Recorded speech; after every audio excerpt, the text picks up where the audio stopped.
Alright everybody, welcome back to another video. I'm Sam from the Midweek Fixture, and today we're going to be running through the 2021 recap of everything Concacaf. Now that it's 2022, everything's all finalized. We're going to be running through some International Club Cup competitions, all the leagues, the top 6 leagues that we have in the region, National Cup competitions, as well as the international competitions that we had over the summers. If you like this type of content and want to see more as well, go ahead and leave a like and subscribe, and now let's get into the video. Alright, so this is going to be a bit rapid fire since there's a lot that happened this year. But first off, we're going to start with International Club Cup competition. So first off, we have the Concacaf Champions League. So in the Concacaf Champions League, Rayados de Monterrey went ahead and beat Club America, which is one of the biggest clubs on the continent. At home, they beat them 1-0. That just solidifies and demonstrates Monterrey's dominance in the Concacaf Champions League, winning their 5th Concacaf Champions League in the modern era and their 2nd one in the last 3 years. So next we have the Concacaf League, which is our equivalent of the Europa League, where Comunicaciones beat Montagua 6-3 in a 2-legged affair. Cremas, which is Comunicaciones, they won the Concacaf League for the first time, lifting their first international trophy in the modern Concacaf era. Comunicaciones is Guatemala's premier club, and they showcased why they are one of the most successful and popular clubs in Guatemala. So next we're going to go through the leagues. So we have Liga Mx, which this year in Liga Mx was the year of the drought breakers. For the 2020-2021 season, Cruz Azul went ahead and beat Santos Laguna over 2 legs, 2-1 in the Clausura final. This was the first time in 23 years after 6 previous Liguilla losses. Cruz Azul finally went ahead and broke their curse. And then later in the 2021-2022 Apertura final, Atlas beat León 4-3 on penalties after a 3-3 draw over 2 legs. Atlas went ahead and ended their own Liguilla drought by winning their first Liga MX title in 70 years. Through social media and whatever, the joy that I've seen of the fans was absolutely incredible. It reminds you really of what football is all about. Next up we have MLS, which was a season of new winners and new records. Mls Cup was won by NYCFC over Portland 4-2 on penalties after a 1-1 draw. It's the first trophy for NYCFC in their club's history. They won away from home in Portland. They actually became the first professional sports team from the New York City area to win any trophy in the last 10 years. And now NYCFC can say that they have more trophies than they have stadiums. The New England Revolution went ahead and won the Supporter Shield for MLS, which is the regular season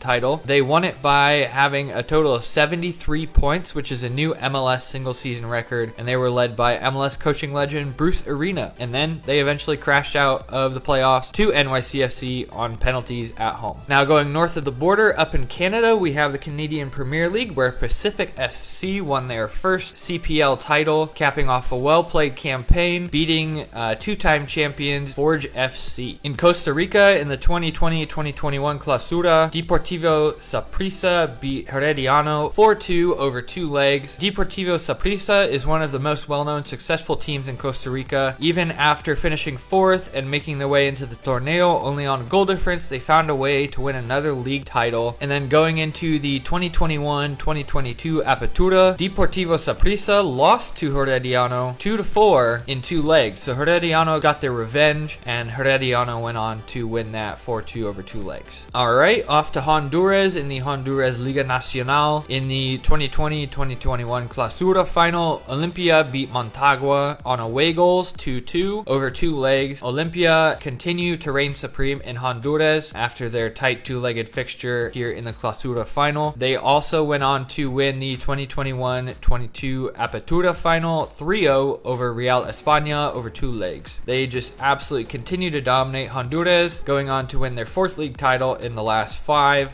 Alright, and then finally over to the Guatemalan Liga Nacional. The Clausura final of the 2020-2021 season was won by Santa Lucia over Comunicaciones 6-5 over 2 legs. A really cool fact about this Santa Lucia team is that it was only founded in 1992, promoted to the 2nd division for the first time in 2015, and then later promoted to the 1st division for the first time in 2018, and they have won their first final ever by by beating the giants that are Comunicaciones in this high-scoring two-legged affair. And for the Apertura season of the 2021-2022 season for Liga Nacional, we have the winner as Malacateco. This is their first ever trophy, just like Santa Lucia in Guatemala this year. Malacateco, just like Santa Lucia as well, beat Comunicaciones in a two-legged affair. So congratulations to both these clubs for winning their first ever top flight trophies. Alright, now we're going to go into the National Cup competitions. There was only one this year out of all of these countries, and that would be in Canada. Club de Foot Montreal went ahead and won the Voyageurs Cup 1-0 over Toronto FC. Montreal barely made it to the final, having to beat Forge on penalties in the semis, but they went on to win this final, and that would be their second Voyageurs Cup in 3 years. And then on to my favorite part of this entire thing, the International Cup competition. So first off, we have the Nations League, which was supposed to be scheduled for 2020, but due to the virus, it had to be fit into the beginning of the summer of 2021, pushing back the Gold Cup to the second half of the summer. What a game this was, though. I am a little bit biased. I love the U.S. men's national team. I am American, but I do have to say that this game was an amazing game and would have been an absolutely amazing game for any neutral to watch as well. It had everything you could have wanted. It had early goals, late goals, it had fights, fans throwing cups and beer and everything at players. It had drama. It's one of the biggest rivalries, international rivalries in all of sport. It went into extra time. The United States scored a penalty in extra time, and then we saved a penalty in extra time by the substitute keeper to win the game in his hometown. This could have easily been regarded as the best game of the year in all of soccer, but Concacaf doesn't get any sort of recognition on the world stage. It was an absolutely truly phenomenal